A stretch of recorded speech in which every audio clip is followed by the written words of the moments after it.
Peace and blessings. My name is LaToya Fernandez, and I'm a restorative justice practitioner, educator, and believer in the power of young people to transform the world when they are truly seen, heard, and valued.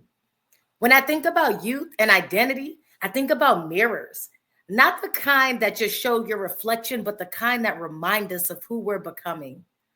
Too often, our young people, our youth, look into mirrors cracked by systems that were never built to see them clearly. Systems that define them by behavior before they even understand their own becoming. But restorative justice says, you're more than the worst thing you've ever done. It says you belong. It says you matter, even when you've been harmed, even when you've caused harm. For me, this work began a long time ago, before I even had the language for it. I grew up in a community where conflict was part of survival, and silence could feel safer than truth-telling. And yet I learned that when people have a space to actually tell their story without judgment, without fear, something sacred happens. Shame turns into understanding, and understanding opens the door to accountability. That's what the young folks are asking for. That's what youth are asking for. Not punishment, but purpose. Not surveillance, but safety. Not tokenization, but transformation. When I facilitate circles with young people, I see the power of identity being reclaimed in real time.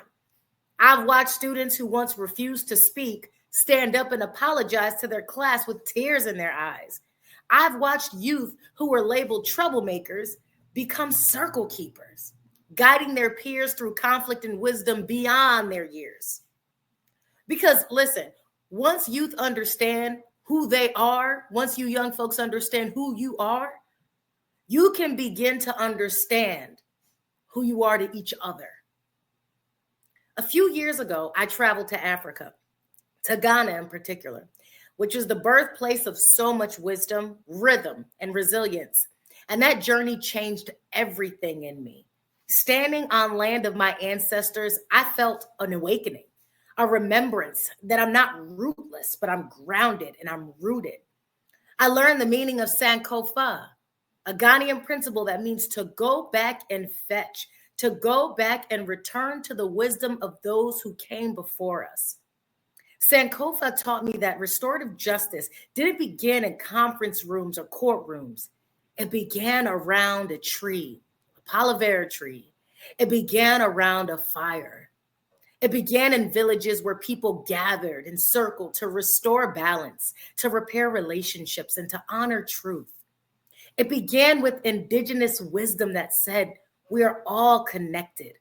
My well-being is bound up in yours, or as we know it, Ubuntu.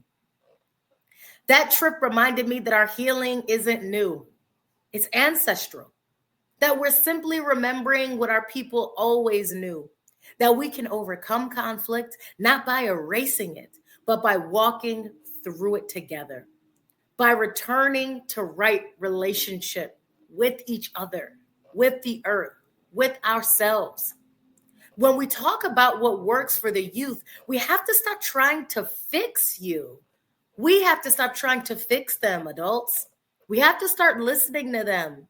We have to co-create spaces where they can bring their full selves, their anger, their art, their truth, their joy. We have to make sure schools and communities stop asking youth to check their humanity at the door.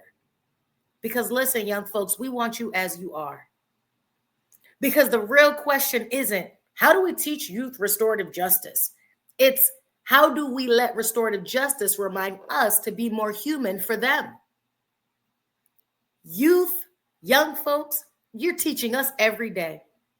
They show us that identity isn't about fitting in. It's about belonging without losing yourself. And the more we welcome them to the table as they are and appreciate them for everything that they bring, the more that they know it's safe for them to extend that same invitation to their peers, to their community. The young folks are showing us that justice without restoration is just quieter forms of harm.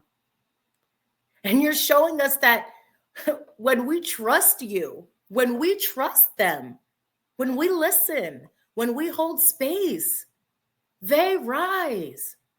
When we trust them, when we listen to them, when we hold space, they rise.